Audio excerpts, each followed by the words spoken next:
ये जो समय अभी चल रहा है, इस समय में सबके ऊपर एक स्ट्रेस अलग लेवल का है।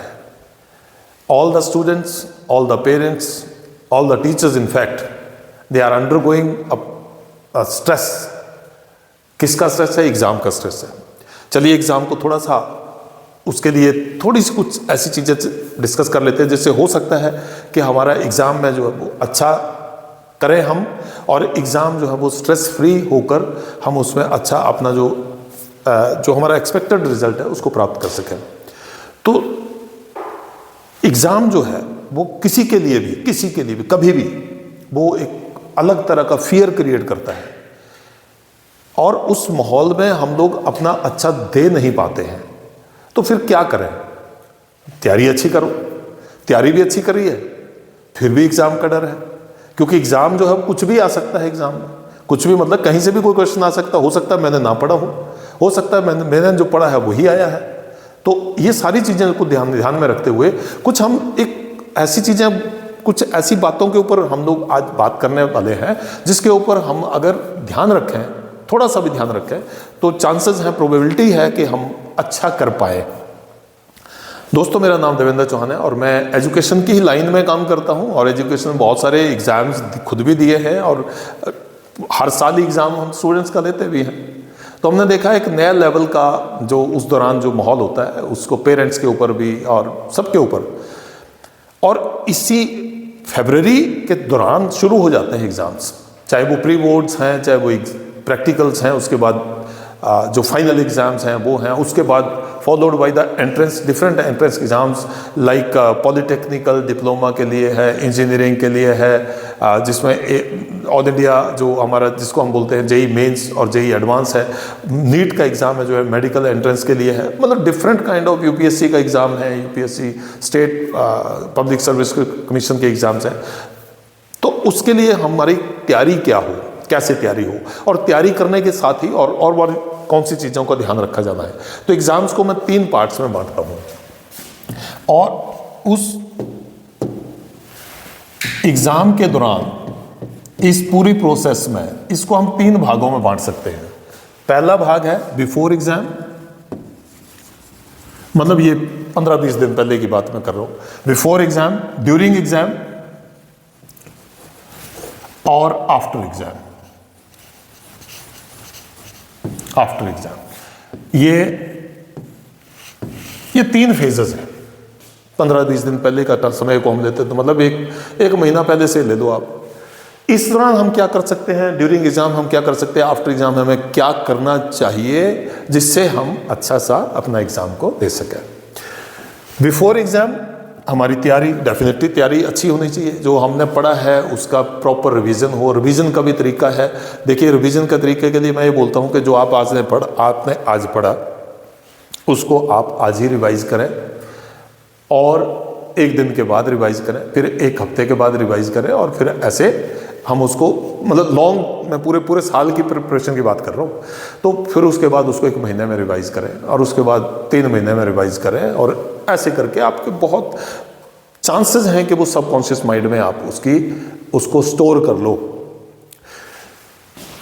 लेकिन अब एग्ज़ाम आ गया है, तो एग्ज़ाम में 15-20 दिन में क्या करना, तो उतने टाइम को आप रिड्यूस कर दो, उतने टाइम को रिड्यूस करते चलो, उसी प्रोपोर्शन में रिड्यूस करते जाओ। मीन्स जो आपने पढ़ा उसको रिवाइज करो। पावर ऑफ रिवीजन, मतलब ट्रमेंडस पावर है इसमें।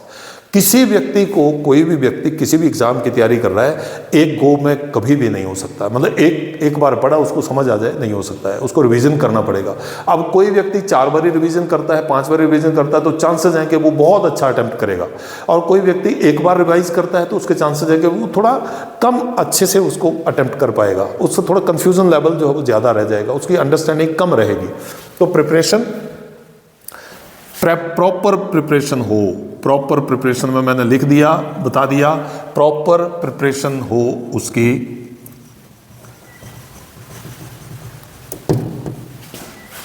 जो एग्जाम नहीं है, जिसने एग्जाम देना है। पेरेंट्स की प्रिपरेशन क्या है?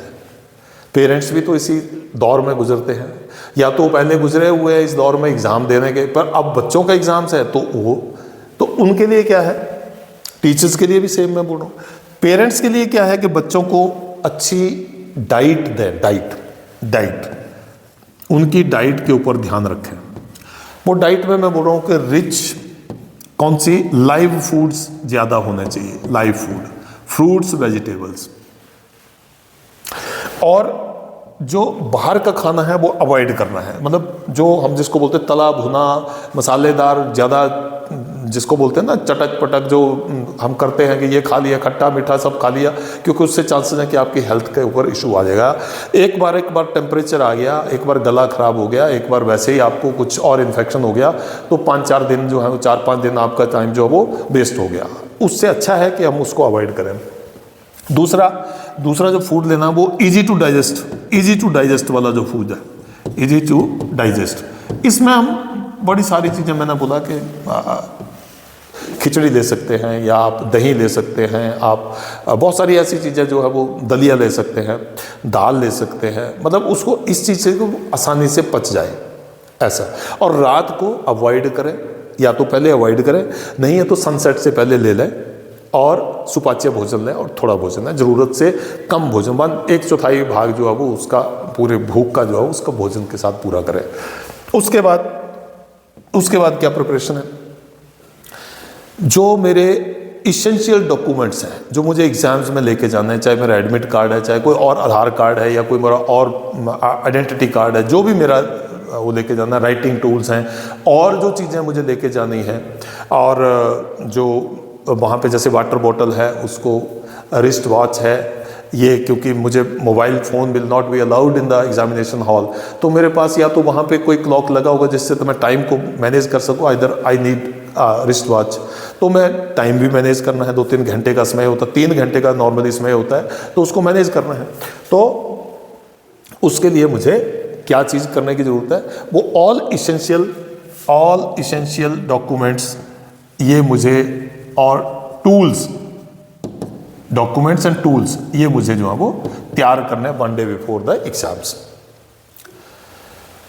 ड्यूरिंग द एग्जाम्स, अब ड्यूरिंग द एग्जाम आप पहुंच गए, यहां जब आपने टाइम, डेट शीट, आपने सब, मैंने कहा ऑल एसेंशियल टूल्स का मतलब है कि जहां डेट शीट देख के प्रॉपरली अपना रोल नंबर सब सारा सेट करके, देन ड्यूरिंग द एग्जाम्स मैंने क्या करना है, ड्यूरिंग द एग्जाम मेरे को टाइम से ठीक 15-20 मिनट पहले पहुंचना है एग्जामिनेशन सेंटर में। सुबह जब मैं घर में उठा, सो के उठा, प्रॉपर रेस्ट मैंने लेनी है, ये यहाँ पे ही है, ये डाइट के साथ ही है, प्रॉपर रेस्ट लेनी है। प्रॉपर रेस्ट में ये है कि 7-8 घंटे की नींद एक गो में लेनी है, तो उसमें हमारे चांसेस हैं कि मेरा ब्रेन, अगर मैं बॉडी जो है मेरी पूरी रेस्ट अच्छे से की है, तो मैं अच्छे से परफॉर्म नेक्स्ट डे कर सकता हूँ। कई लोग हैं कि रात को नींद ही नहीं है, अगर उस रात नींद नहीं आपने, तो एग्ज़ाम में आप उबासियाँ लेंगे, और आप मतलब नहीं, you will not be able to perform well. Then during the exam, मतलब टाइम से पहले आप पहुँचे, वाटर बॉटल आपके साथ है, अच्छा आपने सवेरे ब्रेकफास्ट किया जिसको कार्बोहाइड्रेट्स अच्छे हों, दही, मीठा, उसमें कुछ गुड़, शक्कर इत्यादि, मिश्री इत्यादि लेते हैं, जो हमारे पुराने बुजुर्ग जो देते थे चलते वक्त कहीं कि भाई इसका, तो इसका मतलब है कि ब्रेन को उस समय ऑक्सीजन, और ब्रेन को सबसे ज़्यादा ऑक्सीजन और ग्लूकोज की आवश्यकता होती है, तो उसकी प्रतिपूर्ति होती रहे। तो अच्छी डाइट लेने के बाद, मतलब ब्रेकफास्ट लेने के बाद आप एग्जामिनेशन सेंटर में बहुत टाइम से पहुंच गए, और नॉर्मली अब क्या है कि 15 मिनट पहले आपको जो है वो एग्जामिनेशन सेंटर में आपको बैठना होता है, और वहां पे आपको क्या मिलता है, क्वेश्चन पेपर लें, टाइमिंग देखें, टाइम अलाउड कितना है, मैक्सिमम मार्क्स कितने हैं, वो सब इंस्ट्रक्शन जो, उसके बाद एक इंस्ट्रक्शन वाला कॉलम होता है जिसमें 3-4-5 इंस्ट्रक्शन होंगे, इंपॉर्टेंट इंस्ट्रक्शंस हैं, वो इंस्ट्रक्शंस लेके लें। अब वो इंस्ट्रक्शंस देखने के बाद फिर आप क्वेश्चंस को थोड़ा सा पढ़ना स्टार्ट करें, और उसमें फंबल नहीं करना है, उसमें मतलब कंफ्यूज नहीं करना है, जो आता है ठीक है, ओके आपने पलट दिया, क्वेश्चन को ढंग से पढ़ना है। It's very very important. कई बार हम पूछा कुछ और होता है, एक शब्द उसका पहले लिखा है क्वेश्चन का, उसको ही समझ के आंसर दे देते हैं, जबकि वो नहीं है। तो क्वेश्चन को प्रॉपर तरीके से समझना है। उसके बाद आपको 15 मिनट के बाद आंसर शीट दी जाएगी। आंसर शीट आपने ली, एग्ज़ाम जो स्टार्ट करना है, वो एग्ज़ाम आपने, कोई भी क्वेश्चन पेपर है वो 40-40-20 के रेशियो में बना होता है। 40% बहुत ईजी होता है, 40% मीडियम होता है, और 20% डिफिकल्ट होता है। तो स्टार्ट करना है ईजी से। तो यहाँ पे ड्यूरिंग द एग्ज़ाम जो है वो easy to complex, easy to complex वाली स्ट्रैटेजी को फॉलो करना है, आप उसी पे रहें। और अब कुछ बोर्ड्स ने ऐसा कर दिया है कि आपके जो ऑब्जेक्टिव टाइप क्वेश्चन होते थे, मल्टीपल चॉइस क्वेश्चन होते थे, उसके लिए OMR शीट में ही आपको कॉलम बनाना है, जैसे रोल नंबर के हम सर्कल करते हैं वैसे करना है। तो उसमें यह ध्यान रखना है कि जैसे आपने क्वेश्चन पेपर के ऊपर आपने आंसर लिख लिया, टिक कर लिया, फिर हम सोचते हैं इकट्ठे ही उनको भरेंगे, इकट्ठे 20 के 20 भरेंगे, नहीं ऐसा नहीं करना। साथ साथ में पहला क्वेश्चन इसका A तो सर्कल कर दिया, दूसरा क्वेश्चन इसका D तो दूसरे D को सर्कल कर दिया, ताकि उस अलग से टाइम प्रेशर को जो अब आप बियर कर पाए।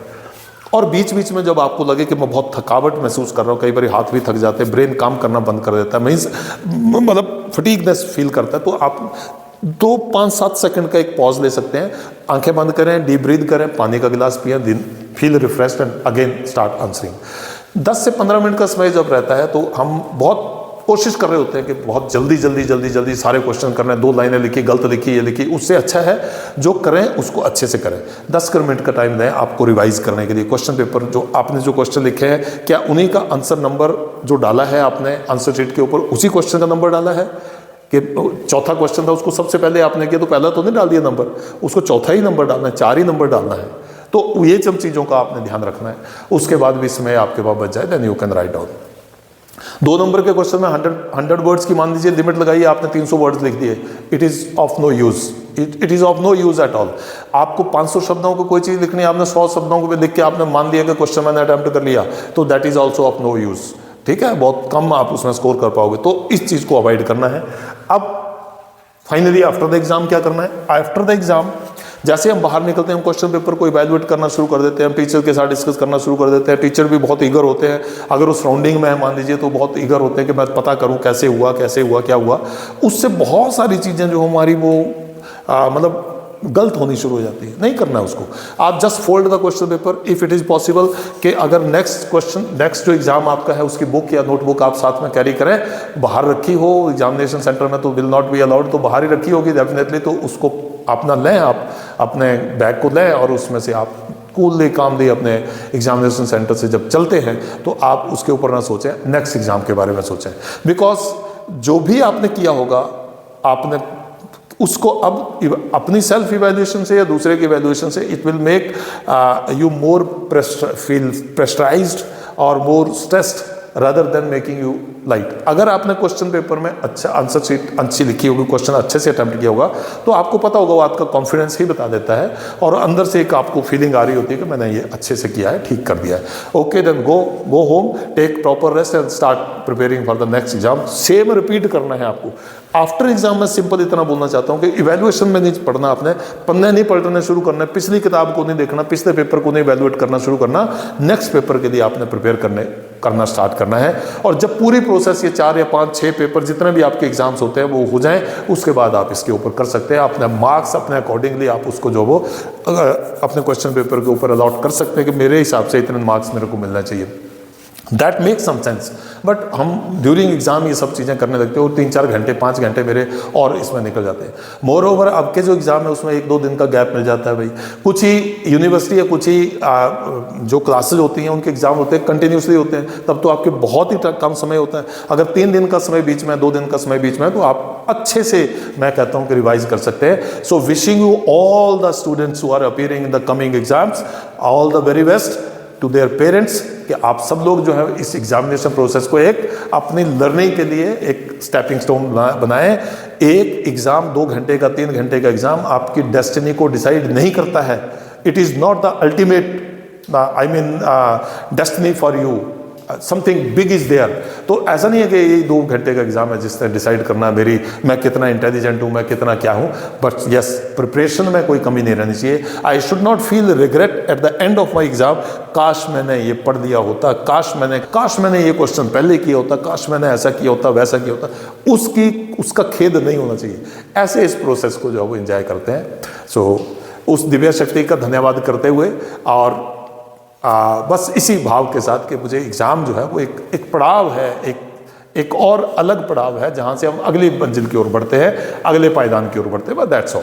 So thank you very much for watching this. और मैं तो बोलूँगा कि सारे स्टूडेंट्स के साथ सारे पेरेंट्स जो है इस वीडियो को देखें और समझने का प्रयास करें कि कैसे हम जो एग्ज़ाम को एक अच्छा एक इवेंट बना सकते हैं rather than stressful event. Thank you very much.